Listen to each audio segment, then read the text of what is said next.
पदुगुड़ा ग्राम BJD सरकार 24 वर्ष सरकार दृष्टि आकर्षण हो पारा ना किंतु जेबेठ निर्वाचित होती चेष्टा करुच्चे से गाँव मौलिक समस्या को दूर करने जार फलस्वरूप से गाँ तो पूर्वर जाइली पुनर्बार लोकंर समस्या को शुणापी भी लोकंर अभियोग क्रमे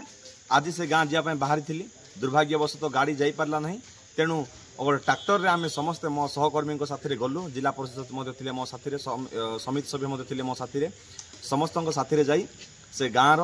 प्रत्येक लोकों साथ आलोचना करूँ आसंता दिन में केमिति पदुगुड़ा गाँव प्रत्येक मौलिक समस्या एवं सरकार सब व्यवस्था से गाँव में पहुँची पार तापाई पुंखानुपुंख आलोचना करूँ जदि मु कहे से गाँ कथा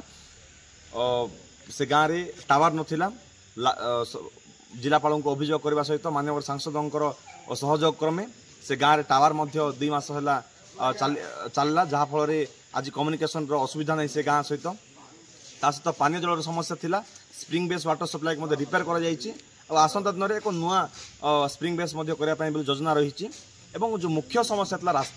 रास्ता प्रपोजाल दि जाइए सीएमआरएल फंड रे आशा करुच्ची किछि दिन भितर फंड सैंक्शन हो टेंडर प्रक्रिया हवा सहित काम आरंभ हो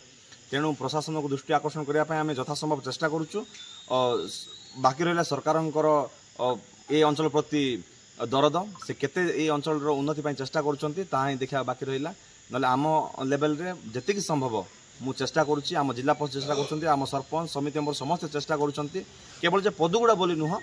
पदुगुड़ा भली अनेक गाँ दशमपुर अच्छी जो गुड़ा गाँ की आज पर्यंत पानीय जलर व्यवस्था पाई पार ना शिक्षार व्यवस्था वंचित होती रास्तार वंचित होती तेणु सबू असुविधा को आम विधानसभा उपस्थापन करने सहित जिला प्रशासन ब्लॉक प्रशासन को आम अवगत कराऊँ आशा करुँ सबु प्रकार असुविधा खूब शीघ्र समाधान हो।